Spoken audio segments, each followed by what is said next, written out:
ಸಾಕಷ್ಟು ನೂತನವಾಗಿರ್ತಕ್ಕಂಥ ಯೋಜನೆಗಳನ್ನ ಇಂಟ್ರೊಡ್ಯೂಸ್ ಮಾಡಿದ್ರಿ. ಇದಕ್ಕೆ ಸ್ಫೂರ್ತಿಯಾಗಿದ್ದೇನು, ಯಾಕೆ ಇದನ್ನು ಮಾಡ್ಬೇಕು ಅನಿಸ್ತು?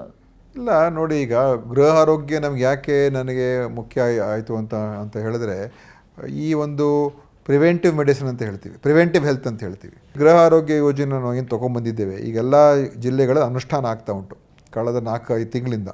ಇದು ಈಗ ಪ್ರತಿ ಮನೆಗೂ ಭೇಟಿ ಕೊಟ್ಟು ಅವರಿಗೆ PP ಇದೆಯಾ, ಸಕ್ಕರೆ ಕಾಯಿಲೆ ಇದೆಯಾ ಅಂತ 1-2 ಪ್ರಮುಖ. ಇನ್ನೊಂದು ಮಹಿಳೆಯರಿಗೆ ಸ್ತನ ಕ್ಯಾನ್ಸರ್ ಇರ್ಬೋದು, ಅವ್ರ ಗರ್ಭಕಂಠದ ಕ್ಯಾನ್ಸರ್ ಇರ್ಬೋದು, ಅಥವಾ ಬಾಯಿಯ ಕ್ಯಾನ್ಸರನ್ನು ಅಂದರೆ ಸ್ಕ್ರೀನ್ ಮಾಡುವಂಥದ್ದು, ಅದನ್ನು ಮಾಡ್ತಕ್ಕಂಥದ್ದಕ್ಕೆ.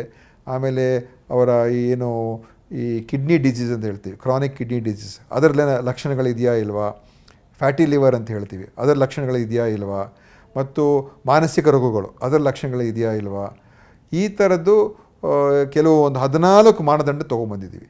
ಅಂದರೆ ನಮ್ಮವರು ಆಶಾ ಕಾರ್ಯಕರ್ತರು ಅಥವಾ ನಮ್ಮ ANMಗಳು, PHCOಗಳು ಏನು ಅವ್ರು ಹೇಳ್ತೀವಿ, ಅವ್ರುಗಳು ಹೋದಾಗ ಇದನ್ನೆಲ್ಲ ತಪಾಸಣೆ ಮಾಡಿ ಅವ್ರಿಗೆ ಯಾವ ಥರ ಟ್ರೀಟ್ಮೆಂಟ್ ಕೊಡಬೇಕು ಅಂತ ನಾವು ಮೊದಲೇ ಪತ್ತೆ ಹಚ್ಚಿದ್ರೆ ಒಂದು ನಿಯಂತ್ರಣ ಮಾಡ್ಬೋದು.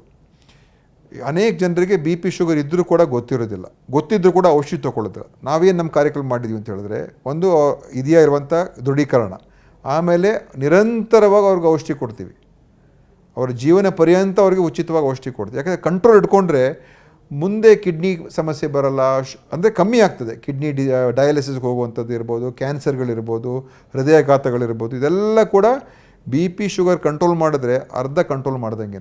ಮತ್ತು ಜೀವನ ಶೈಲಿ, ಆರೋಗ್ಯ, ನಮ್ಮ ಆಹಾರದ ವ್ಯವಸ್ಥೆ, ಅದು ಸೇರಿಕೊಡ್ತದೆ. ಸೊ ಇದ್ರ ಬಗ್ಗೆ ನಾನು ಗಮನ ಕೊಡಬೇಕು ಅಂತ.